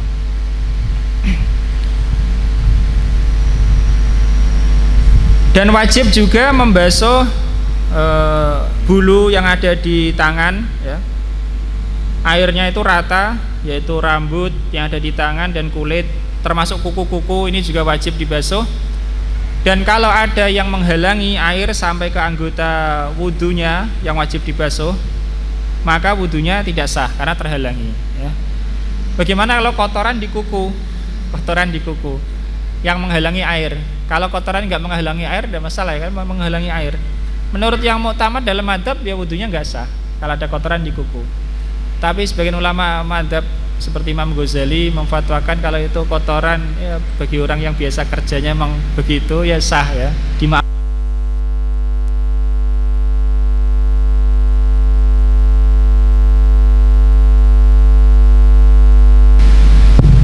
Ini kotoran di kuku itu karena keringatnya, maka itu tidak mengapa, tidak menghalangi. Wallahu alam. Bagi orang yang tangannya terputus ya, afanallahu wa iyyakum. Tangannya terputus, misalnya terputusnya itu misal ini ya, misal wajibnya kan sampai siku. Kalau terputusnya sebelum siku, wajib dibasuh sampai siku ya. Kalau terputusnya pas di siku, maka wajib dibasuh yang ada itu ya. Kalau terputusnya di atas siku, enggak wajib, sunnah ya. Kalau tangannya terputus, wajib dibasuh yang masih ada. Kaidah mengatakan al-maisur la yaskutu bil maksur. Yang bisa dilakukan tidak gugur karena sesuatu yang susah dilakukan ya. Kan yang masih ada yang bisa dilakukan itu yang dilakukan. Itu tidak gugur karena ada yang susah. Ya yang susah ditinggalkan, yang nggak bisa ditinggalkan. Tapi yang masih bisa itu yang dilakukan. Jadi kalau tangannya terputus dibasuh. Kalau ada jari tambahan misalnya, orang jarinya 6 misalnya, dibasuh semua. Basuh semua. Jari tambahnya termasuk yang dibasuh. Kalau orang itu tidak bisa wudu, misalnya karena tangannya terputus dua-duanya, maka dia pun tetap wajib apa? Yakni dia wajib mengupah orang untuk bayarkan dia membasuh anggota wudunya. Kalau tidak ada orang yang sukarela membantunya. Kalau ada orang yang sukarela membantunya, ya sudah wajib dilakukan. Kalau nggak ada, dia membayar orang. Kalau seandainya upahnya itu wajar, ya. Kalau upahnya wajar. Tapi kalau orangnya minta mahal, nggak wajib. Itu kalau orang nggak bisa melakukan wudu sendiri. Yaitu membasuh kedua tangan sampai siku ya. Disunahkan kanan dulu dan baru kiri. Kemudian tadi kalau ada cincin ya, kalau air tidak bisa masuk, cincinnya harus digerakkan supaya air bisa masuk.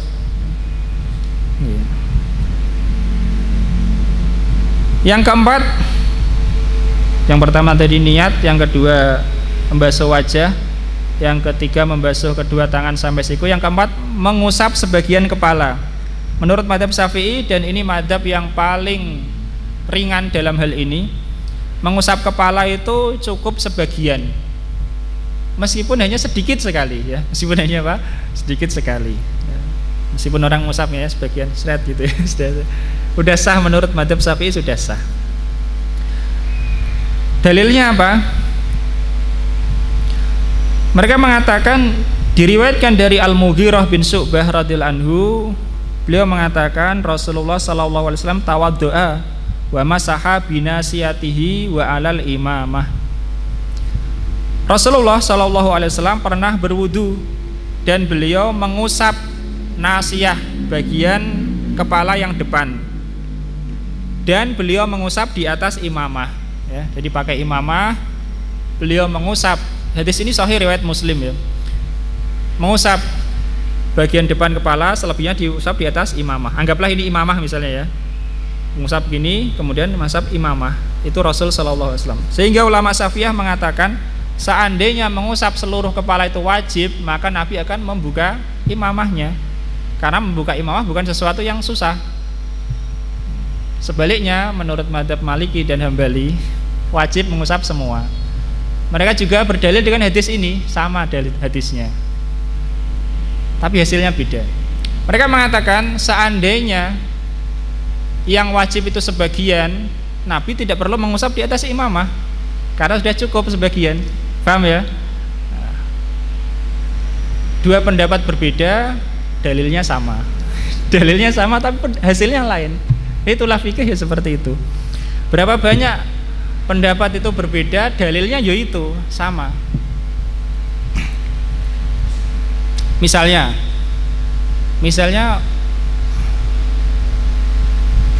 nanti akan disebutkan insyaallah. Kalau orang itu ragu apakah dia sudah batal atau belum, dianggap masih suci dan dia bisa langsung sholat.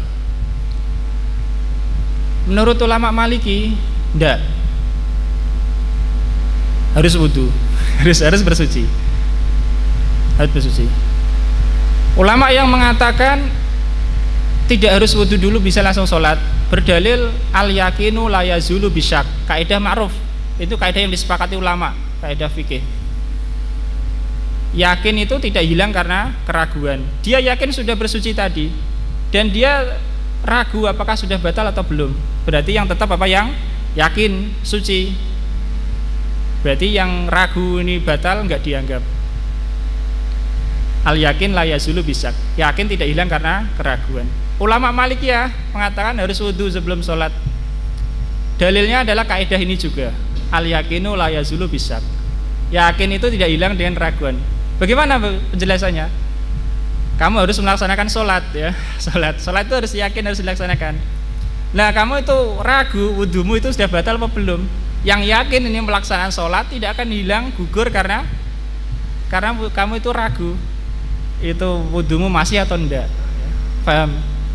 Berapa banyak perbedaan ulama, dalilnya satu, hasilnya beda. Seperti ini contoh, ngusap kepala, hadisnya ya ini sama, yang dipakai dalil oleh dua golongan ya sama ini. Baik ulama Syafi'iyah yang mengatakan sebagian cukup, termasuk juga Hanafi, tapi beda. Hanafi lebih minimal telapak tangan atau seperempat kepala. Atau mazhab Maliki dan Hambali yang mengatakan semuanya, dalilnya ya ini, Nabi berwudu mengusap bagian kepala yang depan dan mengusap di atas imamah. Ulama Syafi'iyah mengatakan seandainya wajib mengusap semua kepala, Nabi akan membuka imamahnya, karena membuka imamah bukan sesuatu yang berat, bukan sesuatu yang susah. Yang mengatakan wajib mengusap semua ya berdalil dengan hadis ini dan mengatakan seandainya yang wajib itu cuma sebagian, Nabi tidak perlu mengusap di atas imamahnya karena udah gugur kewajiban. Nah, ya jadi mengusap kepala ini sudah gugur kewajiban meskipun diusap cuma sebagian, baik itu kena kulit kepala atau kena rambut yang ada di atas kepala, batasan kepala. Tapi kalau rambutnya panjang, ketika panjang itu ditaruh di atas, itu yang diusap. Seandainya rambutnya itu dilepas sampai ke luar kepala, ini nggak boleh ya, nggak boleh. Yang diusap harus rambut yang ada di atas kepala. Seandainya diuraikan tetap masih di batasan kepala. Seandainya dia tidak mengusap tapi digebyur misalnya, dialiri air gitu, sah karena itu lebih daripada mengusap. Seandainya ditetesi air saja, enggak kena tangannya, tes itu aja, sudah sah menurut mazhab Syafi'i. Ini sebagai solusi bagi wanita mungkin ya wudu yang tidak ingin membuka kerudungnya. Dia bisa saja misalnya bagian sini aja yang diusap ya. Nanti selebihnya diusap di atas kerudung. Nah,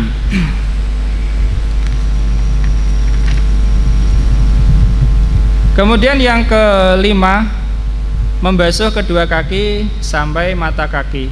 Masuk wajib wudu adalah membasuh kedua kaki sampai mata kaki. Berdasarkan firman Allah Ta'ala, wa arjulakum ilal ka'baini, dan kaki kalian sampai kedua mata kaki.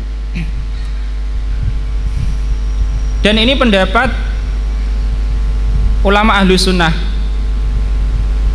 Ketika wudu, kaki itu harus dibasuh sampai mata kaki. Di sana ada qiraah lain, qiraah sab'ah juga ya, yaitu dibaca majrur wa arjulikum. Karena ada ayat kan idza qumtum ila sholati faghsilu wujuhakum, wujuha mansub, wa aydiyakum mansub. Yani dibasuh. Kemudian wamsahu biruusikum, ruusi majrur kasroh karena ada huruf ba, biruusikum. Berarti yang kepala diusap berdasarkan wamsahu biruusikum. Kemudian lanjutan ayat wa arjulakum. Wa arjulakum ini mansub fathah ya. Ini nyambung kemana? Kalau dibaca fathah tentu jelas nyambungnya kepada wajah dan tangan. Wajah dan tangan hukumnya dibasuh atau diusap? Dibasuh, ya, dibasuh. Maka kaki juga dibasuh. Dan itu qiraah yang kita baca gitu, wa arjulakum ilal ka'bain. Di sana ada qiraah yang dibaca kasroh, wa arjulikum. Kalau wa arjulikum berarti nyambungnya kepada kepala kan, kepala yang majrur tadi yang kasroh, wamsahu biruusikum. Insya Allah paham ini ya. Semoga paham. Karena kepala Allah mengatakan wamsahu biruusi, ruusi sinnya itu di kasroh. Wa arjulikum kalau lamnya di kasroh berarti nyambungnya ke kepala. Hukumnya karena kepala diusap, kaki juga diusap. Kalau dibaca nasab fathah, wa arjulakum nyambungnya ke wajah dan tangan. Wajah dibasuh, kaki juga dibasuh. Dan ini pendapat Ahlussunnah. Lalu bagaimana qiraah yang di kasroh? Dan itu qiraah yang benar. Itu maksudnya kalau orang memakai khuf ya, khuf sepatu itu yang menutup, diusap saja. Itu tafsiran dari ulama Ahlussunnah. Beda dengan Syiah yang wudu mengusap kaki atau sebagian mereka, wallahu alam. Ya, ala kulli hal kaki wajibnya dibasuh bukan diusap. Kemudian sampai mata kaki, ka'ab itu adalah tulang yang ada di samping, bukan ada di belakang. Apa dalilnya? Ka'ab itu adalah tulang yang ada di samping itu. Dari hadis ada dalilnya. Dalilnya adalah dari Nu'man bin Bashir radhiyallahu anhu, dia mengatakan inna nabiyya sallallahu alaihi wasallam aqbala alaina biwajhihi wa qala aqimu sufufakum. Nabi sallallahu alaihi wasallam pernah menghadap kepada kami sebelum sholat ya, dengan mengatakan aqimu sufufakum, luruskan saf-saf kalian. Kemudian Nu'man bin Bashir mengatakan falaqad ra'aitu rajula minna yulsiku ka'bahu bi ka'bi sahibihi wa mankibahu bi mankibihi. Maka aku melihat ya, laki-laki dari kami itu, yakni para sahabat, dia itu menempelkan mata kakinya, ka'abnya itu kepada mata kaki temannya. Ini menunjukkan bahwa yang dimaksud ka'bun di sini itu adalah tulang yang ada di samping itu ya. Karena yang ditempelkan nggak mungkin baris kalau ditempelkan yang belakang, yang samping ya. Dan menempelkan pundaknya dengan pundak temannya, karena meluruskan barisan perintah Nabi Shallallahu Alaihi Wasallam itu. Di telapak kaki mata kakinya ditempelkan ke mata kaki temannya sebelahnya. Itu menunjukkan bahwa mata kaki itu adalah tulang yang ada di samping itu. Dan wajib basuh sampai mata kaki semua dibasuh, bukan hanya sampai bawahnya saja. Dan wajib juga memperhatikan bagian yang belakang. Rasulullah bersabda wailul lil aqabi minan nar, celakalah tumit-tumit itu dari neraka, yakni yang tidak dibasuh ketika wudu. Tumit termasuk anggota yang harus dibasuh ketika wudu. Nah, kemudian wajib wudu yang keenam adalah tertib urut. Ini sebagaimana tadi kita sebutkan, ada ulama berbeda pendapat. Menurut mazhab Syafi'i dan Hambali wajib tertib, Hanafi dan Maliki tidak mewajibkan tertib. Dalilnya apa? Dalilnya ya ayat itu sama. Dalilnya satu ayat itu tapi hasilnya berbeda. Menurut yang tidak mewajibkan tertib, karena dalam ayat itu Allah Subhanahu wa taala menyebutkan dengan huruf ataf wa. Wa artinya apa? Dan. Misalnya orang mengatakan datang Zaid dan Amr. Telah datang Zaid dan Amr. Ini berbeda kalau orang mengucapkan datang Zaid kemudian Amr. Kalau dia mengatakan datang Zaid dan Amr, maka tidak mesti Zaid dulu baru Amr. Pokoknya duanya datang. Mbah sing dhisik sing ndi, pokoknya Zaid dan Amr datang gitu. Tapi kalau orang mengatakan telah datang Zaid kemudian Amr, Berarti yang dahuluan yang mana? Zaid, baru Amr. Nah, dalam ayat itu Allah Subhanahu wa taala tidak menyebutkan dengan kata summa atau fa, tapi dengan kata wa, artinya dan. Makanya yang mengatakan tidak wajib tertib karena kata wa itu tidak mengharuskan tertib, ya. Allah mengatakan faksilu wujuhakum, wajah kalian dan tangan kalian sampai siku, dan usap kepala kalian dan kaki kalian sampai mata. Pokoknya sudah diusap semua, sudah dibasuh, sudah diusap semua, sudah. Gak harus tertib kan, karena ayat tidak mengharuskan tertib. Itu bagi yang mengatakan, di antara dalilnya tentunya, bagi yang mengatakan tidak wajib tertib. Yang mengatakan wajib tertib, ya ayat itu juga dalilnya sama dalilnya. Di antara dalilnya tentu tidak hanya itu. Mereka mengatakan yang mengatakan tertib di sini Allah Subhanahu wa taala menyebutkan tentang mengusap kepala. Mengusap kepala diletakkan, disebutkan dalam ayat, antara membasuh tangan dengan membasuh kaki, ya. Antara membasuh tangan dan membasuh kaki, ya kan? Dan kita semua sepakat bahwa membasuh kaki itu wajib, ya, ini wajib dibasuh bukan diusap. Nah, diletakkannya hukum mengusap kepala, yang kepala itu tidak dibasuh tapi diusap, di tengah-tengah itu menunjukkan harus urut, ya, menunjukkan apa? Harus urut. Paham ini? Artinya dalam ayat itu kan Allah Subhanahu wa taala berfirman secara terjemahan, basuhlah wajah kalian dan tangan kalian sampai siku, dan usap kepala kalian, dan basuh kaki kalian sampai mata kaki. Lah ini kok di tengah antara membasuh kok ada usap. Ini menunjukkan apa? Tertib, ya, menunjukkan tertib. Dan juga Rasulullah berwudu diriwayatkan tidak pernah enggak tertib. Menunjukkan tertib. Ala kulli hal tertib wajib, termasuk fardu wudu menurut mazhab Syafi'i. Seandainya orang wudu enggak tertib, maka yang dianggap hanya yang tertib saja. Misalnya orang basuh wajah, kemudian kaki, kemudian tangan, kemudian kepala, maka yang dihitung baru wajah. Setelah itu dia boleh melanjutkan, ya. Wajahnya nggak usah diulangi lagi, karena wajah tempatnya di awal. Dibasuh kapanpun wajah sudah sah, ya. Nah, setelah wajah ini yang kalau nggak tertib harus diulangi dengan tertib. Ya, ini adalah wajib-wajib wudu yang tidak sah kalau tidak dilaksanakan. Dan sunnah-sunnah wudu ada banyak.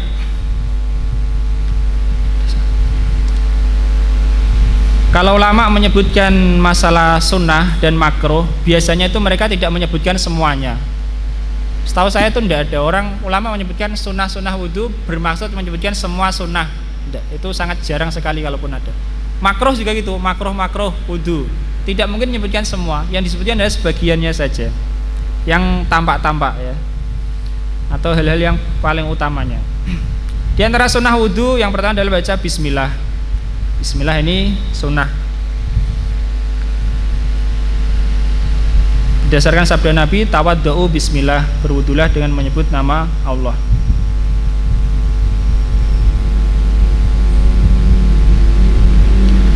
Kemudian sunnah membasuh kedua telapak tangan. Basuh kedua telapak tangan di awal, ini juga sunnah. Sunnah ini kalau dia yakin tangannya itu tidak najis,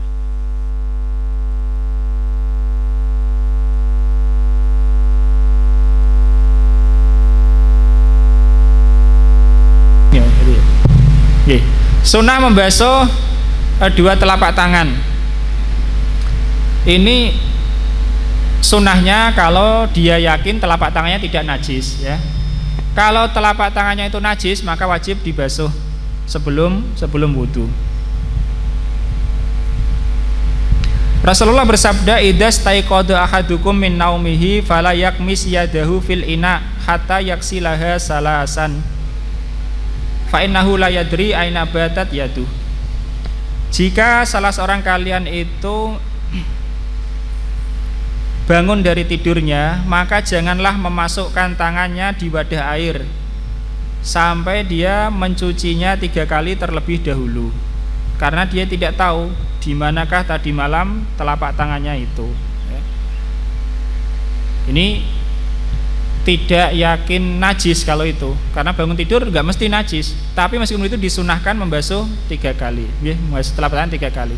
Dan kalau ndak itu makruh, karena ada perintah dia melaksanakan makruh. Dan tidak hilang kemakruhannya itu sampai dia membasuhnya 3 kali. Seandainya bangun tidur dia basuh baru sekali, ya sudah bersih. Kemudian memasukkan tangannya ke wadah air, makruh tetap sampai dibasuh 3 kali, karena Nabi mengatakan apa? Salasan hatta yaksilaha salasan, sampai dia membasuhnya 3 kali. Kemudian bersiwak, termasuk sunnah wudu adalah bersiwak sebagaimana yang lalu. Dan dalam hadis laula anasuka ala ummati la amartuhum bisiwaki ma'a kulli wudu, seandainya tidak memberatkan umatku, aku perintahkan mereka untuk siwak setiap wudu. Kemudian sunnah yang berikutnya adalah berkumur dan istinsar ya, berkumur dan menghirup air. Ini sunnah menurut mazhab Syafi'i dan wajib menurut mazhab Hambali yang tidak salah. Sunnah juga menyela-nyela jenggot. Menyela-nyela jenggot hukumnya sunnah. Tapi kalau membasuh bagian depannya ini wajib ya. Kemudian sunnah mengusap seluruh kepala. Kalau menurut mazhab Syafi'i wajibnya mengusap sebagian kepala. Tapi meskipun itu disunahkan mengusap semuanya. Dan lebih ditekankan lagi karena ada ulama yang mewajibkan. Caranya adalah, yaitu dia membasahi telapak tangannya dengan air, kemudian kemudian telapak tangannya itu dibuka gitu supaya airnya hilang, airnya turun. Kemudian jarinya ini jari telunjuk, gandeng jari telunjuk, ibu jari di pelipis, kemudian ditarik ke belakang ya, kemudian ke depan lagi. Itu dihitung sekali, belakang ke depan dihitung sekali. Seandainya dia ke belakang saja, ya sudah melakukan sunnah ya, sudah dihitung sekali juga. Berdasarkan hadis tentang sifat wudu Nabi, fama saharok sahu biyadai faakbala bihima wa adbaro bada'a bimuqaddami ra'sihi summa dhaba bihima ila qafahu summa raddahuma ilal makani alladhi bada'a minhu. Beliau mengusap kepala beliau dengan kedua tangan, bukan hanya satu tapi kedua tangan, dari depan ke belakang, dari kepala bagian depan sampai tengkuk, kemudian dikembalikan lagi ke depan. Termasuk sunnah adalah menyela-nyela jari-jari tangan maupun kaki. Menyela jari-jari tangan dengan cara tasbih ya. Tasbih itu diginikan, dimasukkan, udah di sela-sela. Kalau menyela-nyela jari kaki, sela jari kaki dimasuki kelingking tangan kiri sampai rata. Atau dengan selain itu juga sudah melaksanakan sunnah. Kalau jarinya itu airnya tidak masuk kecuali dengan di sela-sela, maka wajib menyela-nyela.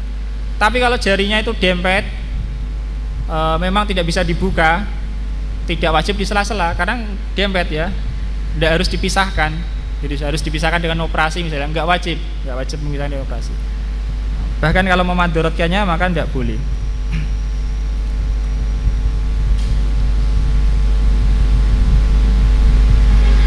Berdasarkan sabda Nabi, ketika ada orang minta diajari wudhu, beliau mengatakan asbihil wudhu wa khalil bainal asabi wa balik fil istinsak ila antakuna so'iman.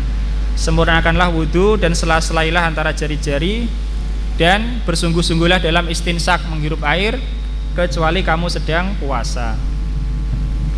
Kemudian sunnah yang berikutnya adalah mengusap kedua telinga. Ini sunnah. Menurut mazhab Syafi'i, telinga itu tidak termasuk wajah dan tidak termasuk kepala. Termasuk mana itu? Telinga bukan termasuk bagian dari wajah dan bukan pula bagian dari kepala. Sehingga menurut mazhab, kalau mengusap telinga itu ngambil air lagi. Ya, ngambil air lagi. Kan sudah mengusap kepala. Kalau seluruh telapak tangan ini sudah rata untuk mengusap kepala semua, kalau dia mau mengusap telinga, maka ngambil air lagi ya. Tetapi kalau enggak rata, misalnya mengusap kepalanya dengan separuh telapak tangan, nanti separuh lagi bisa untuk mengusap telinga. Tapi kalau sudah rata semua, untuk melaksanakan sunnah mengusap mengusap telinga, ngambil air lagi. Kemudian termasuk sunnah juga adalah 3 kali, jadi mengulang 3 kali. Membasuh wajah 3 kali, ya. Basuh tangan kanan 3 kali, tangan kiri 3 kali. Ngusap kepala juga termasuk 3 kali menurut madzhab. Basuh kaki kanan 3 kali, basuh kaki kiri 3 kali. Termasuk sunnah adalah mendahulukan kanan sebelum kiri, yakni pada tangan dan kaki, ya, khusus tangan dan kaki. Bukan pada pipi, bukan pada telinga, ya.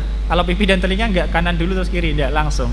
Kecuali kalau orang memang maaf ya, tangannya itu cuma satu atau tangannya yang fungsi cuma satu, dia nggak bisa ngusap bareng, ya kanan dulu baru kiri, atau nggak bisa basuh bareng, kanan dulu baru kiri. Tapi kalau bisa bareng, cuma untuk tangan dan kaki disunahkan kanan dulu. Sunnah yang berikutnya adalah menggosok, ya, disunahkan menggosok ketika wudhu. Termasuk juga keluar dari perbedaan madzhab Maliki yang mewajibkan menggosok itu.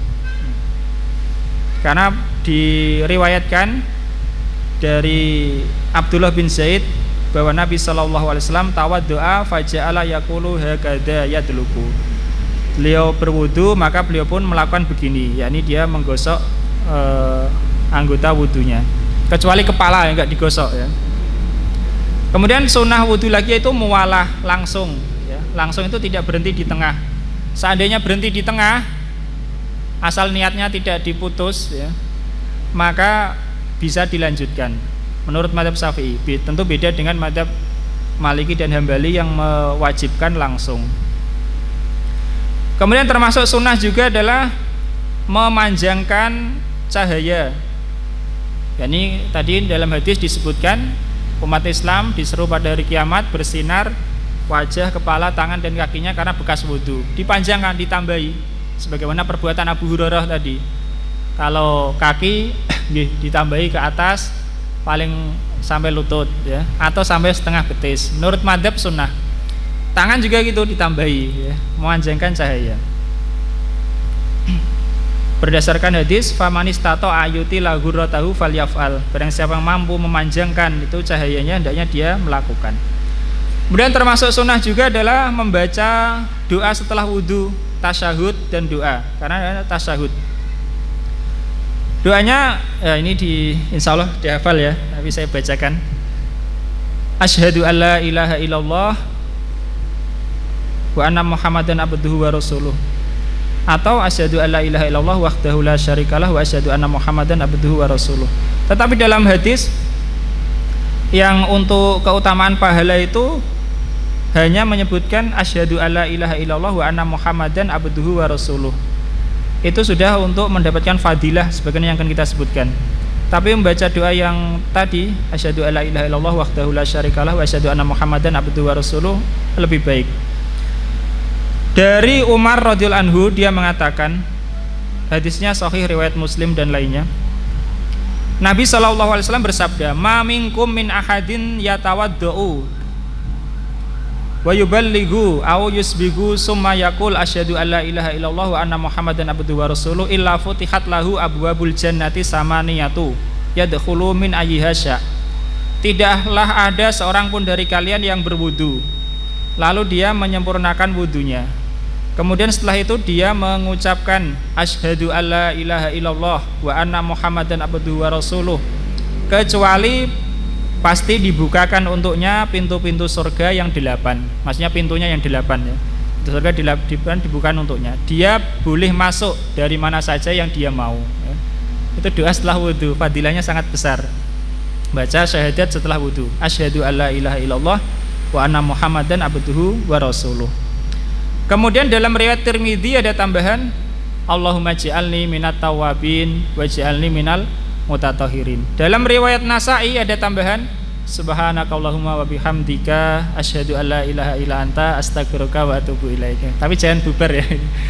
Itu doa kafaratul majlis, bisa dibaca setelah wudu, ya. Subhanakallahumma wa bihamdika asyhadu alla ilaha illa anta astaghfiruka wa atubu ilaika. Itu termasuk dibaca. Dalam hadis itu disebutkan kalau orang setelah wudu baca itu, maka pahalanya itu di stempel, ditutup, artinya tidak akan terkurangi sampai hari kiamat nanti, ya, sampai hari kiamat. Ini pahalanya akan utuh. Setelah wudu baca itu pahalanya tidak akan terkurangi sampai nanti didapatkan pada hari kiamat. baca doa kafaratul majlis setelah wudhu itu. Oke, kemudian disunahkan juga membaca dzikir ini menghadap kiblat. Kemudian sunnah-sunnah yang lain, sunnah menghadap kiblat ketika wudhu, kemudian sunnah tidak berbicara juga ketika sedang wudhu karena ibadah. Kemudian tidak meminta bantuan orang ketika membasuh anggota wudhunya ya. Kalau minta bantuan untuk menghadirkan air tidak apa-apa karena Nabi pun melakukan itu, sebagaimana Utsman juga. Tapi membasuhkan wajahnya nggak perlu bantuan orang ya, lakukan sendiri. Basuh tangannya lakukan sendiri, jangan minta bantuan orang. Kecuali kalau udzur ya, karena wudhu ibadah dan ibadah dilakukan sendiri. Jadi dia melaksanakan ibadah itu sendiri lebih menunjukkan tawaduknya. Seandainya diwudukan orang dengan izinnya dia niat sah juga ya. Tetapi kalau tanpa udzur, tanpa sebab itu makruh. Boros air juga makruh. Nah, itu tentang makruh wudhu dan sebenarnya sunah-sunah wudhu. Adapun pembatal wudhu, ini waktunya mau habis ya. Pembatal wudhu menurut mazhab Syafi'i ada 5, saya sebutkan secara ringkas saja. Yang kedua, keluar sesuatu dari 2 jalan, kubul maupun dubur. Apapun itu yang keluar membatalkan wudhu menurut mazhab. Tampak mata atau enggak tampak mata. Enggak tampak mata itu seperti angin ya. Tampak mata ya ma'ruf lah dikenal. Baik itu najis atau enggak najis. Baik itu biasa atau jarang. Artinya jarang terjadi kasus. Misalnya keluar darah, kan jarang. Tetap batal wudhunya. Keluar ulat misalnya, keluar kerikil misalnya, batal wudhunya.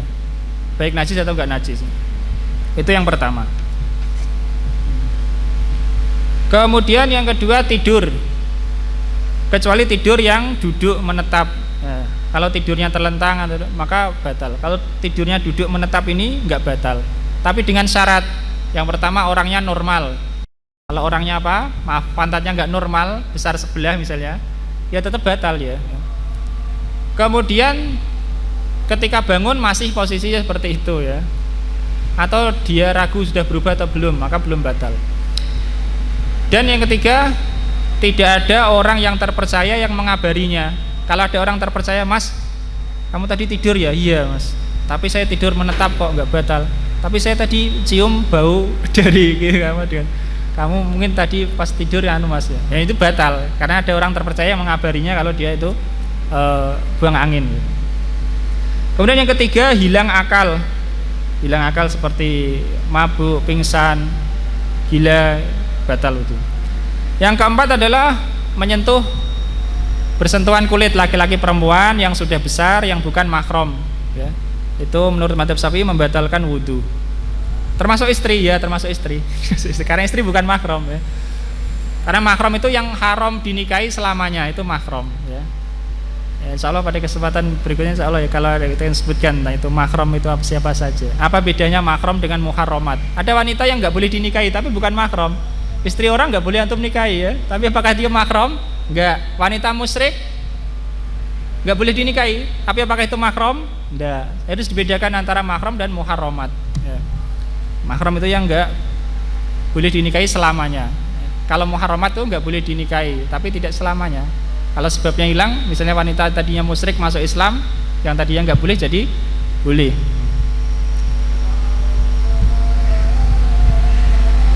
Adapun menyentuh perempuan bersentuhan kulit ya. Kalau yang disentuh itu rambut tidak batal, atau kuku tidak batal, atau gigi tidak batal. Tapi kalau lisan batal ya. Misalnya ada istrinya minta disentuh lisannya disentuh, sentuh sama suaminya batal wudhunya. Tapi kalau gigi yang disentuh tidak. Bagaimana bisa? Atau kuku atau rambut nggak batal, tapi kulit, lisan batal. Kalau itu sudah sama-sama besar, tanpa mahram, tanpa penghalang. Sama-sama besar maksudnya itu bukan balik dalam adab. Kalau balik itu sudah besar, tapi sebelum balik bisa saja sudah dianggap besar, yaitu kalau sudah ada syahwat, sudah ada apa? Potensi syahwat. Sudah ada potensi syahwat meskipun belum balik sudah dianggap besar. Adapun bersentuhan kulit laki-laki perempuan menurut 4 mazhab itu tadi mazhab Syafi'i yang paling berat itu ya. Pokoknya bersentuhan sengaja nggak sengaja, syahwat nggak syahwat, batal. Kalau menurut mazhab Hanafi enggak batal. Kalau menurut mazhab Hambali dan Maliki batal kalau disertai syahwat. Jadi jangan salah paham. Madzhab Maliki dan madzhab Syafi'i, madzhab Maliki dan Hambali pun mengatakan bersentuhan kulit laki-laki perempuan itu batal kalau disertai syahwat. Ya, dalam Muwatta Imam Malik disebutkan hadis bahwa dari Ibnu Umar dan juga Ibnu Mas'ud bahwa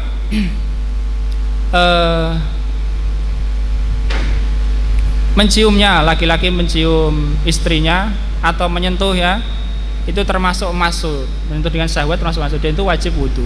Menurut madzhab Maliki begitu, kalau dengan syahwat juga batal wudunya. Nah, kemudian yang kelima menurut madzhab Syafi'i adalah menyentuh kemaluan atau lubang dubur manusia, meskipun yang disentuh itu anaknya sendiri ya.